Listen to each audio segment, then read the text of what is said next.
Buen día. En este pequeño video voy a hacer mención de algunos de los aspectos más importantes sobre la redacción de tesis. Mi nombre es Nantli Rodríguez y soy doctora en Ciencias Médicas.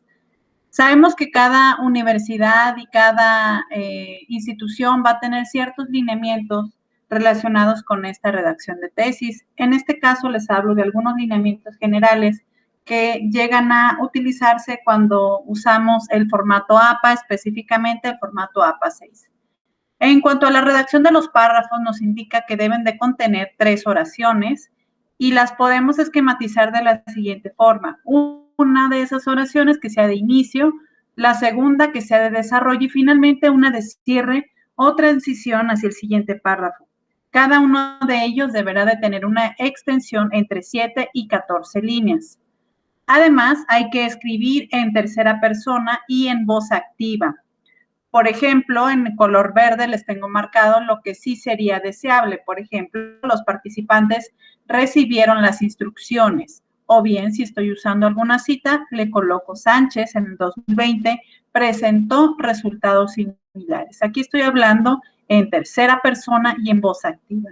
Lo que no debiera de realizarse es algo como lo que se encuentra en la parte de abajo, que me indica que las instrucciones fueron recibidas por los participantes. Aquí tengo 2 verbos y este tipo de situaciones debo de evitarlas, además de que tengo una voz pasiva. Aquí nuevamente tengo Sánchez presente resultados similares. Estas son 2 formas de redacción que hay que evitar.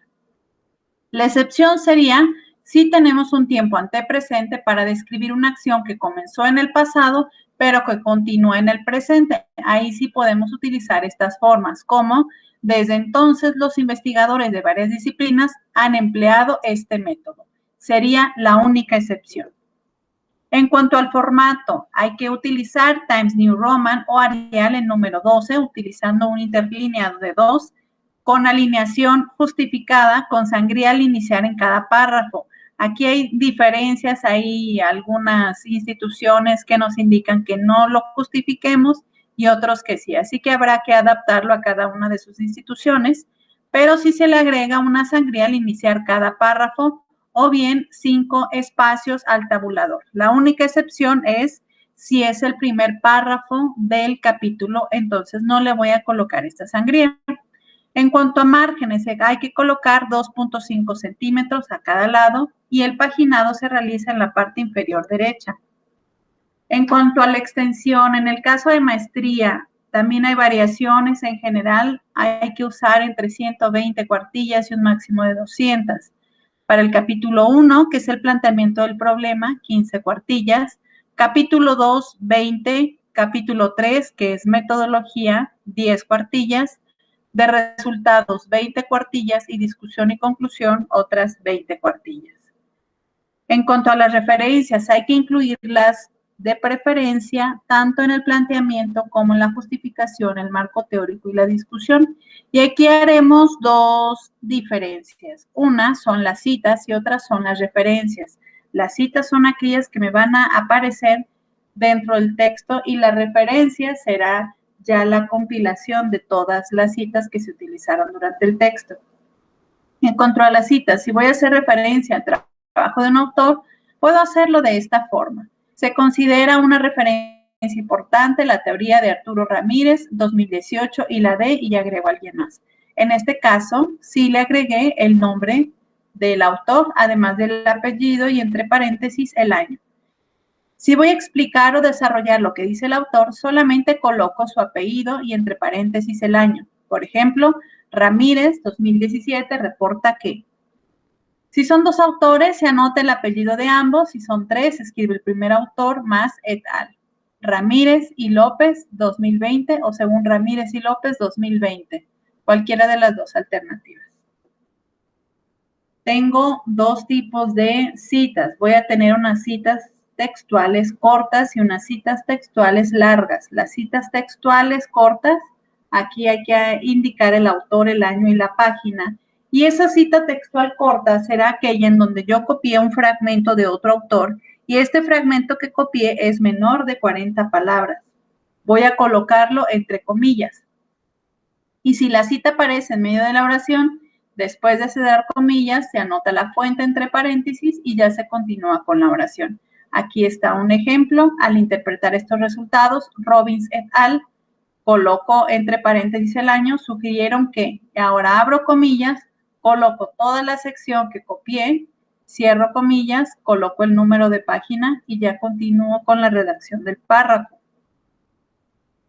Si la cita aparece al final de la oración, se cierra el fragmento citado con comillas, se anota inmediatamente la fuente entre paréntesis y se finaliza con un punto u otro signo de puntuación fuera del paréntesis final. Aquí le colocamos un punto y al final entonces está entre paréntesis el autor, el año y la página y quedó entre comillas toda la sección que yo copié. Es una sección corta, esta es por eso una cita textual corta, son menos de 40 palabras.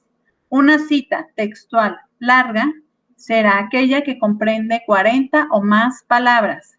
Lo voy a escribir en un párrafo independiente para que quede muy claro que ese fragmento yo lo tomé de otro lado y que no me estoy tratando de colocar como autor del mismo, sino que voy a dar reconocimiento a la persona que lo escribió. Este no se escribe con comillas, pero uso una sangría en todo el párrafo de 2.5 centímetros.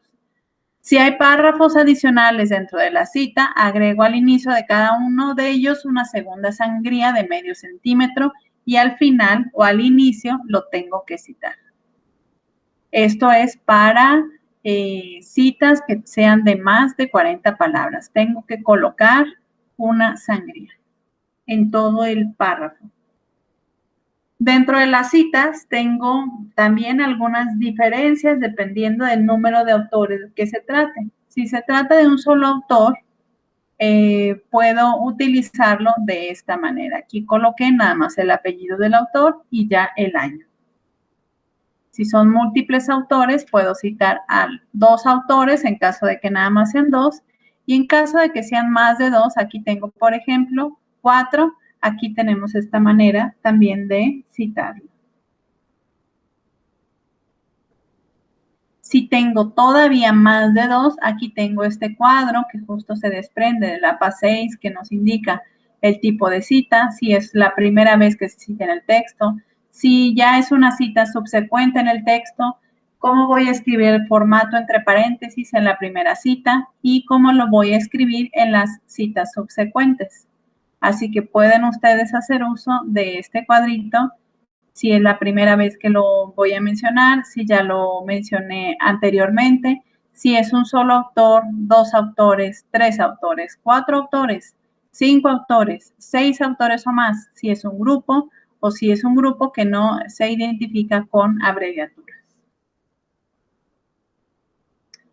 Tenemos nosotros 2 tipos de fuentes, las fuentes primarias y las fuentes secundarias. Las fuentes secundarias serán aquellas en las que yo revisé algún documento, algún artículo, por ejemplo, y en ese artículo hacen referencia a otro artículo y yo quiero hacer referencia a ese otro artículo.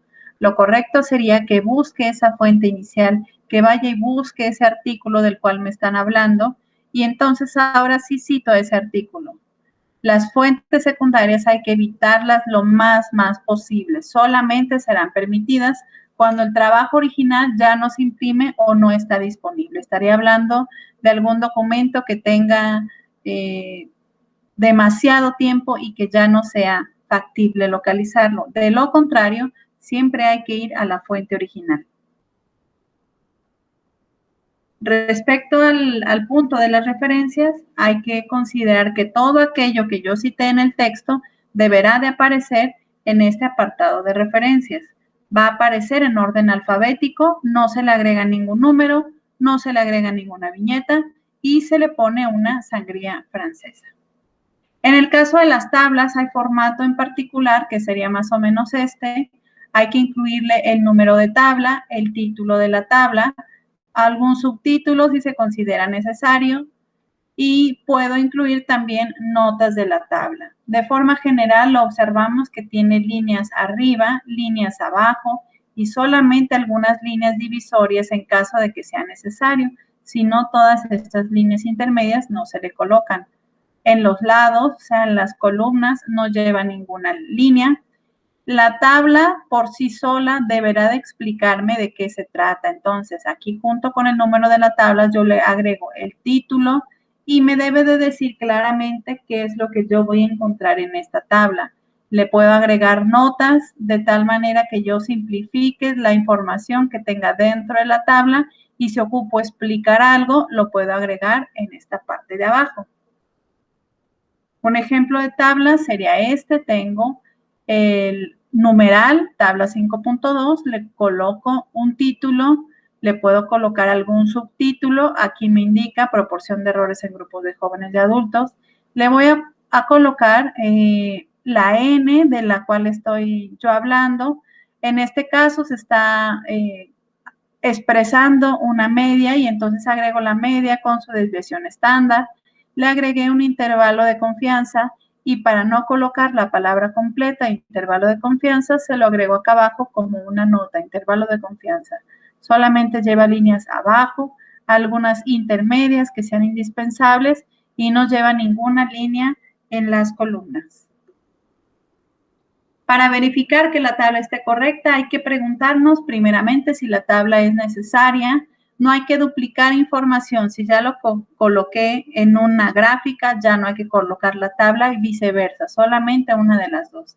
Hay que colocar un título breve y específico, que las columnas tengan un encabezado específico, que las abreviaturas y el uso de cursivas, paréntesis o algún otro símbolo esté explicado en la parte de abajo, que si coloque notas vayan en orden, primero una nota general, luego una nota específica y luego una nota de probabilidad, que quite todas las líneas verticales, que coloque los intervalos de confianza. Si estoy utilizando datos para significación estadística, bueno, que coloque el p-valor correspondiente, que si voy a reproducir una tabla, yo le coloque abajo quién lo realizó y por lo tanto la cite en estilo APA. Y además que mencione la tabla dentro del texto.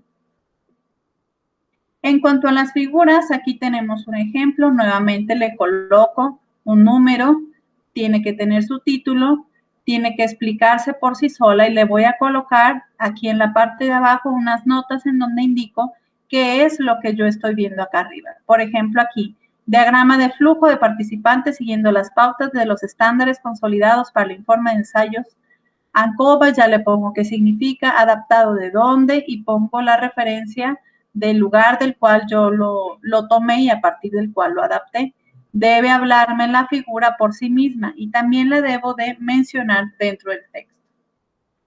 Por último, algunos puntos extra a considerar dentro de la redacción es que los números hay que expresarlos en palabras, excepto cuando se trata de funciones estadísticas o matemáticas. No hay que utilizar mayúsculas en los nombres de las teorías, iniciar con mayúscula después de 2 puntos, usar 2 puntos entre 2 cláusulas gramaticalmente completas, usar punto y coma para separar 2 cláusulas independientes que no estén unidas por alguna conjunción y puedo utilizar cursivas para explicar alguna escala. Por ejemplo, si coloco el número 1 y a ese número yo le di un valor y ese valor, por ejemplo, fuera valencia negativa. Por el momento, de mi parte sería todo. Mucho éxito en la redacción de su tesis y les dejo aquí mi correo por si tuvieran cualquier duda. Muchas gracias.